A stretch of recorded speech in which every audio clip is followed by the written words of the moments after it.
If you're completely new to technical analysis, or you just want a refresher from the beginning, you're absolutely in the right place. Today I'm going to teach you what trading actually is, what these bullish and bearish terms that people are talking about are, as well as how to read candlesticks, and some of the most common candlestick patterns.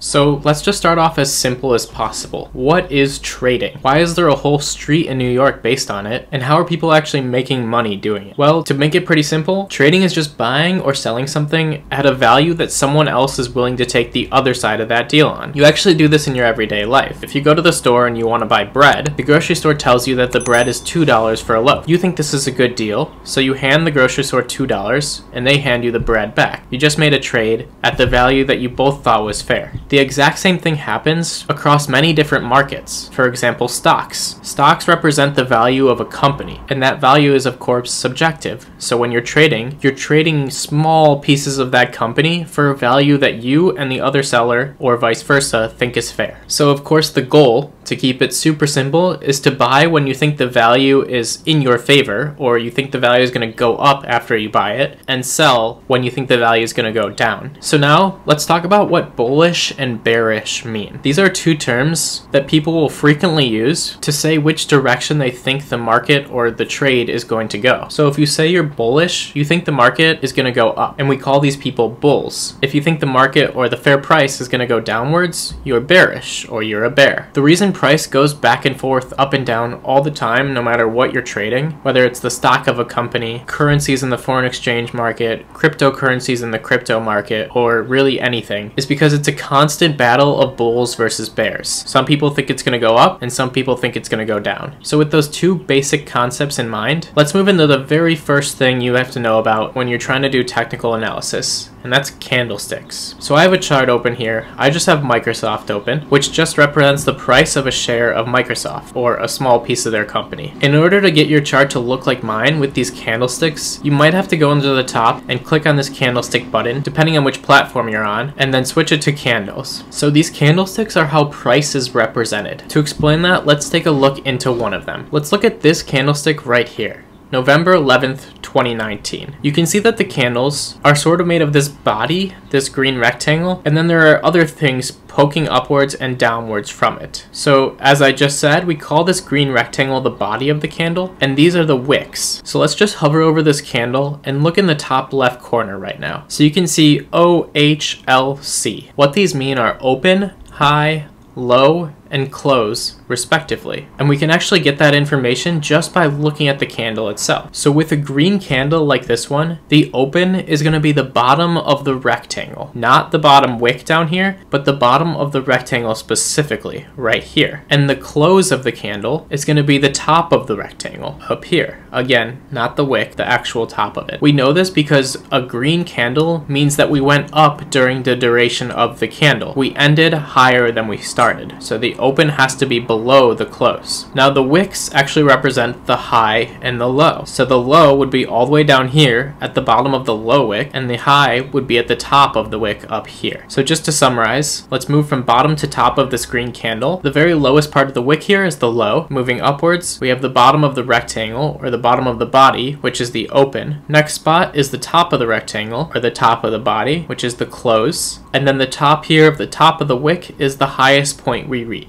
So there are many different ways that this candle could have played out, but here's an example. The price opened right here, as we know, and immediately went downwards. As soon as we got down to here, the bulls kicked in and started buying and pushed us back upwards. After that, we kept going upwards and upwards and upwards, all the way up here, until the bears said no more and pushed us back down to right here when it closed. So now, before we move into what some important candles look like, we want to look at a red one as well. A red one means that we closed lower than the price we opened at. So let's take a look at this candle right here. The wicks have the same representation. So the high part of the wick here is still our high. The low part of our wick here is still the low. The only difference is that with a red candle, candle, the top of the body is the open and the bottom of the body is the close. In a red candle, the open is above the close. In a green candle, the open is below the close. Candles are super important because they help traders gauge the emotions surrounding the asset and help make better predictions about future price. Just by looking at these candles, you can tell a story of what happened during that day, just like I did with the one green candle I made an example of. So let's take a look at a bunch of different candle types that are very telling. The first type of candle we're going to look at is called a doji. A doji is a candle where the open and close price are virtually equal. In other words, the wicks are extremely long and the body is very small. So look at this candle right here and even the one after it. The wicks take up significantly more room than the body does. These are both doji candles. Doji candles represent indecision in the market. If you just think about the story that might be told, we know we opened up here, maybe bulls immediately kicked in, brought us all the way up here, and then bears kicked in and kept kicking in all the way down until we got to the bottom up here, and the bulls said no more once again, brought us back up here, which is where we closed. They both tried to take it in their direction, but really nothing happened in the end. When we see doji candles, we want to watch the next candle very closely, as that might signify which direction the market's going to head towards next. Of course, the following one preceding this was another doji candle, so again we would want to look at the next candle. This next candle is a huge jump upwards in price.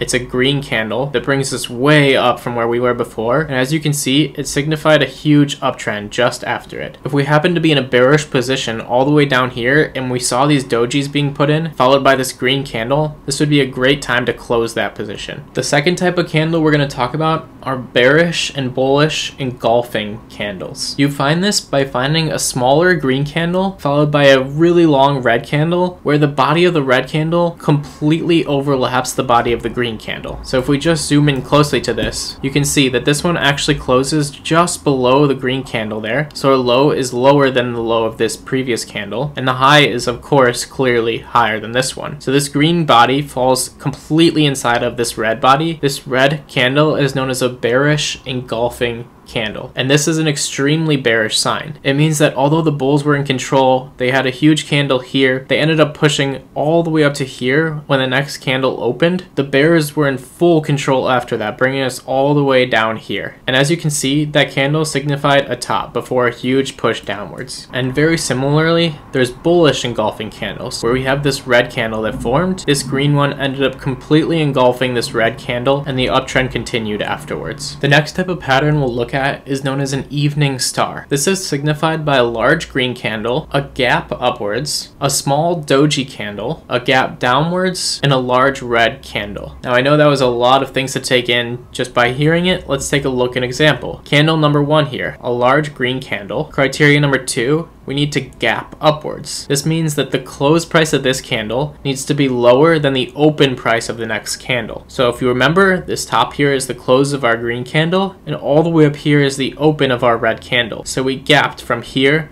to here in between these two candles. Criteria number 3 is that we have a doji, and it is indeed. The body is much smaller than the wicks. Criteria number 4, we need to gap downwards just like we gapped upwards. So this red candle closed up here and this one opened down here. So there's clearly a gap from here to here. Even though the wick comes upwards, that's just the high that ended up being put in. So likely what happened is we gapped downwards, bears tried to retake control, and they lost it, and we kept going downwards. But the gap is still there from close of this one to open of this one. And this needs to be a red candle as the 5th criteria. So these 3 candles right here make up a bearish evening star pattern and should signify further downwards movement. Now we do have this massive red candle that drops us nearly $10 right afterwards. However, after this one, the pattern actually does continue upwards. So that's a good example of the fact that these patterns aren't always going to be correct. If there was something that was always correct in the market, people would adapt and never trade the other side of it. So that's where probabilities start to come in, as well as understanding that you're going to lose trades in this market. However, that's for a future episode. Let's take a look at the exact same pattern, but on the bullish side. Right down here, we have a huge red candle. We gap downwards just a little bit to form this doji, and then we gap upwards to form this huge green candle. This is a bullish evening star pattern, and you can see that our trend clearly continues upwards afterwards. So in this situation,